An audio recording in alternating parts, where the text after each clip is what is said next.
They tried to silence him with skepticism and practice dismissal. Tucker listened intently, uninterrupted, and what Elon revealed next left America fundamentally transformed. It was supposed to be an ordinary Tuesday evening in New York.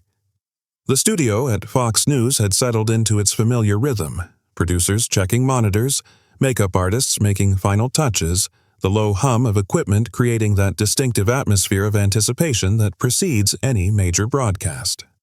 Tucker Carlson sat at his desk, reviewing his notes with unusual intensity. Tonight's guest wasn't just another political commentator or media personality. Tonight, he was interviewing Elon Musk. The production assistant counted down from 5, her fingers dropping silently in the air. The red light blinked on.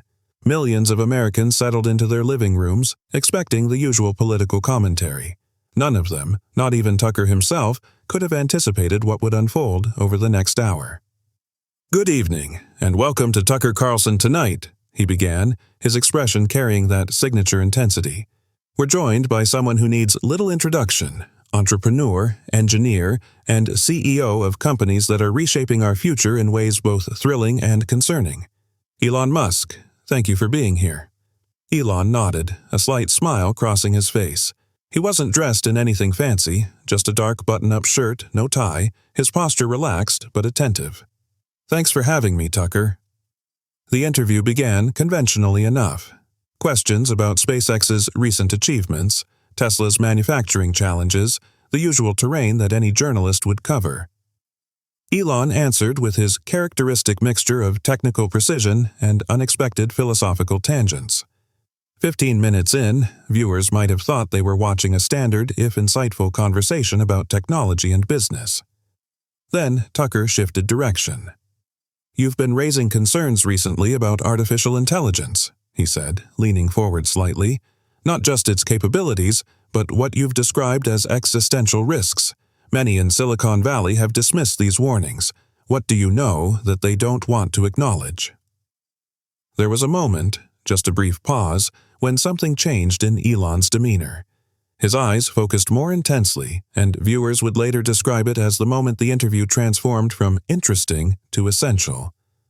"The development of AI isn't just about building smarter systems," Elon began, choosing his words with careful precision. "It's about who controls those systems, what values are encoded in them, and whether humanity maintains meaningful oversight." He paused, then added, "But something is happening now, today, that concerns me even more immediately." Tucker, sensing the pivot, remained silent, allowing the moment to breathe. Information itself, how it flows, who can access it, and who controls that access, has become centralized in ways most Americans don't fully grasp, Elon continued. "We're not just talking about traditional censorship. It's more sophisticated, more pervasive, and ultimately more dangerous." Tucker raised an eyebrow. "That's a significant claim. Can you be more specific? When was the last time you saw raw data presented without interpretation? When was the last time a major platform showed you something that challenged your existing viewpoint? The algorithms don't just predict what you want to see, they shape what you can see, and ultimately what you can think." The control room grew unusually quiet. The director motioned to prepare for a commercial break, but Tucker subtly shook his head. This was too important to interrupt. "Most people imagine a world where information is either available or censored," Elon continued. "But the reality is far more nuanced. Information can be technically available but practically invisible. It can be deliberately buried beneath mountains of distraction. It can be contextualized in ways that predetermine how you'll interpret it." "And you believe this is happening systematically?" Tucker asked, his usual rapid-fire questioning style giving way to a more measured approach. "I know it is," Elon replied, his voice remaining calm but carrying absolute conviction. "I've seen the systems, I've studied the code, I've watched how content is amplified or suppressed, based not on accuracy or importance, but on how it serves particular narratives or interests." The studio had fallen into complete silence. Even the production team had stopped their usual movements, drawn into the gravity of the conversation. "Give me a concrete example," Tucker pressed. "Consider how information about emerging technologies is presented," Elon said. The same breakthrough can be framed as either dangerous innovation that needs regulation or critical advancement being stifled by bureaucracy. The facts don't change, but the framing shapes public perception and, ultimately, policy. Tucker nodded slowly. And who's making these framing decisions? Who's writing these algorithms? That's precisely the question, Elon replied. It's not a conspiracy, it's incentives. Engagement drives revenue. Comfortable users stay engaged. Challenged users might leave. So the system naturally evolves toward comfort over truth. Add to that the concentration of technological development among a very small group of companies, and you have the perfect conditions for information control. Tucker leaned back slightly, processing this statement. If what you're saying is accurate, then most Americans are essentially living in curated information environments, personalized reality bubbles, without even realizing it. Exactly, Elon said, the word hanging in the air with unusual weight. Not false information necessarily, but incomplete information. Just limited enough to keep us divided, distracted, and ultimately powerless to address the real challenges facing humanity. That was the moment, the turning point that viewers would replay millions of times in the coming days. Tucker Carlson, known for his rapid responses, fell silent for a full 5 seconds. The camera caught it all. The contemplative expression, the slight nod of recognition, and then the question that would make headlines across the nation. What can be done about it? Elon's response came with the quiet certainty of someone who had thought deeply about not just problems, but solutions. We need to build alternative information ecosystems, not just competing platforms with the same fundamental architecture, but entirely different approaches to how information is structured, shared, and accessed. Isn't that what social media was supposed to be? Tucker countered. A democratization of information? The initial promise, yes, but what we've created instead are centralized information gatekeepers with unprecedented power to shape perception. The solution isn't another platform with the same incentives. It's a complete reimagining of how information technologies serve human needs rather than commercial or political interests. The director was frantically signaling that they needed to break for commercials, but both men seemed oblivious now, locked in a conversation that had transcended the typical interview format. And you're working on such an alternative? Tucker asked. Elon nodded. We've been developing a framework for truly decentralized information sharing. No algorithms deciding what's important, no engagement metrics driving content visibility, just chronological, transparent, and universally accessible information. That sounds revolutionary, Tucker said, but also commercially unsustainable. The entire business model of social media depends on those algorithmic manipulations. Perhaps that's the fundamental problem, Elon countered. Maybe information shouldn't be primarily a business. Maybe some technologies are too important to our collective future to be driven primarily by profit motives. The commercial break finally came, but the energy in the studio had transformed. Producers huddled in corners, whispering urgently into phones.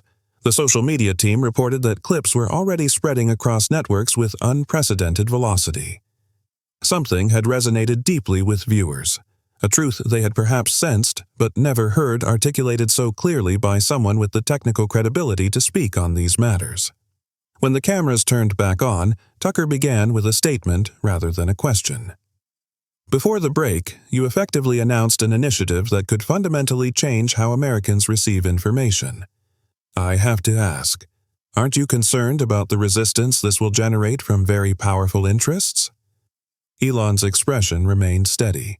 Of course, but concern doesn't mean inaction. Throughout history, systems change when the pain of maintaining the status quo exceeds the pain of transformation. I believe we're approaching that threshold with our information technologies. And you're prepared to face the consequences personally? Tucker pressed. I didn't revolutionize space launch capabilities because it was easy, Elon replied. I didn't transform the automotive industry because it was safe. Some challenges are worth confronting regardless of the personal cost. The conversation continued for another 20 minutes, delving into technical specifics about encryption, distributed systems, and the philosophical foundations of a healthier information ecosystem. But analysts and viewers alike would later agree, The interview had become historic in those few minutes of unfiltered truth about the invisible architecture shaping American discourse. As the segment neared its conclusion, Tucker asked what would prove to be the most prescient question of the evening. If you succeed, what changes? What does America look like 5 years from now? Elon thought for a moment, his gaze shifting slightly as he considered the implications. More genuine understanding, less artificial division. When people have access to the same foundational facts, they might still disagree on interpretations or solutions, but at least they're disagreeing about reality rather than living in parallel information universes that never intersect. That sounds almost idealistic, Tucker noted, not dismissively, but with genuine curiosity. Perhaps, Elon conceded, but the alternative is continuing down a path where technology increasingly fragments our shared reality into isolated bubbles. That's not a future worth accepting without at least attempting to create something better. The red light blinked off. The interview was over, but what would happen next would transcend even the explosive conversation itself. By midnight, clips of the interview had been viewed over 45 million times across various platforms. Hashtag Tucker Elon Truth became the top trending topic nationwide. Morning shows across networks scrambled to book experts who could analyze the implications of Musk's statements. Tech stocks showed unusual volatility as investors processed the potential disruption to advertising-based business models. But the most remarkable response came from ordinary Americans. In coffee shops from Seattle to Miami, in truck stops across the Midwest, in break rooms and living rooms across the country, people were engaged in conversations about information technology that went beyond the usual partisan divisions. Something about Elon's technical credibility combined with his evident concern had cut through the usual noise. In Chicago, a software engineer who had left a major tech company started an open-source project to demonstrate algorithmic transparency, drawing hundreds of contributors within days. In Austin, a group of researchers launched a dashboard showing side-by-side comparisons of how the same news stories were presented across different information sources. In rural Pennsylvania, a local radio host devoted an entire week to discussions about media literacy and information access. It wasn't that everyone agreed with Elon's assessment, far from it. The debate was vigorous, passionate, and sometimes heated, but something fundamental had shifted in the nature of the conversation itself. Questions about information access and algorithmic influence had moved from academic circles and insider tech discussions into mainstream American consciousness. 3 days after the interview, Elon broke his public silence with a simple post. Open source information framework now available. Alpha testing begins today.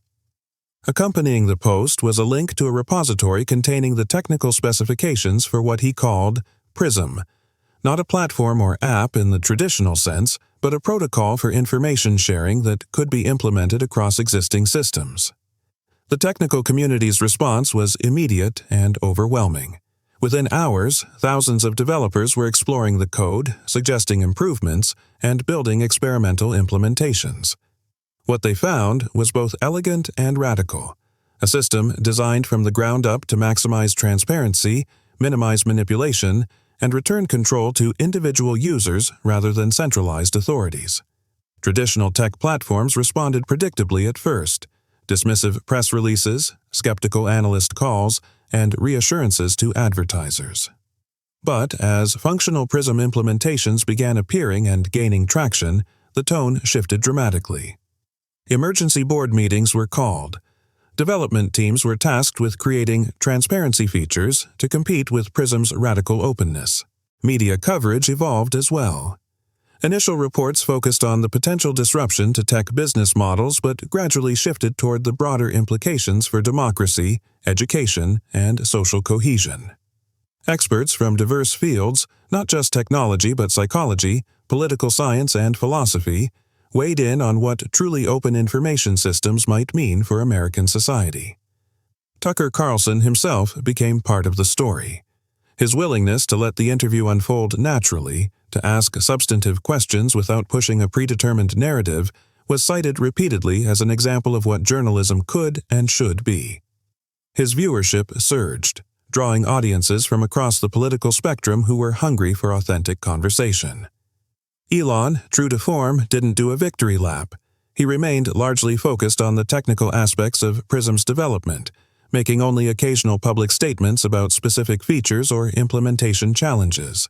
But 45 days after the protocol's release, he returned to Tucker's program for a follow-up conversation. The contrast with the first interview was striking. Where there had been an undercurrent of tension before, there was now a sense of focused purpose. Tucker didn't begin with pleasantries this time. "The last time you were here," he stated simply, "you said something needed to change in how information flows through our society. Since then, we've seen what some are calling a silent revolution in digital media. Are you satisfied with the progress?" Elon considered this carefully. Progress is never linear or complete. We've seen remarkable adoption of transparency principles, but we've also seen sophisticated attempts to create the appearance of openness without the substance. The technological aspects are advancing rapidly. The cultural and institutional changes will take longer. "What's been most surprising to you about the response?" Tucker asked. "The breadth of it," Elon replied without hesitation. "I expected interest from the technical community, from people already concerned about these issues. What I didn't anticipate was how quickly these ideas would resonate across diverse communities, generations, and political perspectives. It suggests we've tapped into something fundamental about human needs that transcends our usual divides." As the second interview progressed, they discussed concrete changes already visible in the information landscape. News organizations experimenting with showing their editorial processes transparently. Social platforms implementing features that let users see why certain content appeared in their feeds, and educational initiatives to help Americans better understand how digital information systems shape their perception of reality. Near the conclusion, Tucker asked the question that had been forming in many minds. Is this sustainable? Can systems built on radical transparency and user control compete with platforms optimized for engagement and advertising revenue? Elon's response captured the philosophical core of the movement he had sparked. That depends on what we truly value as a society. If we believe information should primarily be a commodity, something to be packaged, targeted, and monetized, then no, this approach won't dominate. But if we recognize that access to unfiltered, unmanipulated information is as essential to human freedom as clean air and water, then not only can these systems survive, they must. In the months that followed, the landscape of American media and technology continued its transformation. Prism wasn't perfect. No system designed by humans ever is. But its fundamental commitment to transparency created a new standard that older platforms were forced to acknowledge or risk irrelevance. More importantly, it catalyzed a national conversation about the relationship between technology, information, and democracy that transcended traditional partisan divisions. The story of Tucker Carlson and Elon Musk's interview didn't end with neat conclusions or simple answers. It continued in the ongoing evolution of how Americans seek, share, and evaluate information. But it began with a simple premise: that truth matters, that transparency serves freedom, and that sometimes the most revolutionary act is simply speaking clearly about what you know to be true. 6 months after the initial interview, a documentary filmmaker asked an ordinary voter in Iowa what had changed in his information habits. His response perhaps best captured the quiet transformation underway across America. "I don't just ask whether something is true anymore. I ask why I'm seeing it, who wanted me to see it, and what they might want me to think." That awareness, it changes everything. For some, the movement sparked by that interview represented a long overdue correction to technological systems that had evolved without sufficient consideration of their social impacts. For others, it was nothing less than a reclamation of the foundational American belief that informed citizens are the bedrock of a functioning democracy. But for most, it was simply a recognition that in the digital age, the quality of our information determines the quality of our decisions, our discourse, and ultimately our shared future. Today, as you watch this video, you're part of that continuing story. The systems through which we share information are still evolving, still imperfect, but perhaps now moving with greater consciousness of what's at stake. The question isn't whether we've solved the challenges Elon Musk articulated in that fateful interview, It's whether we've begun to take them seriously enough to create meaningful change. We'd like to hear your perspective. How has your relationship with information changed in recent months? Have you become more conscious of how your views are shaped by the systems that deliver your news, entertainment, and social connections? And most importantly, what role do you see yourself playing in building healthier information ecosystems for our collective future?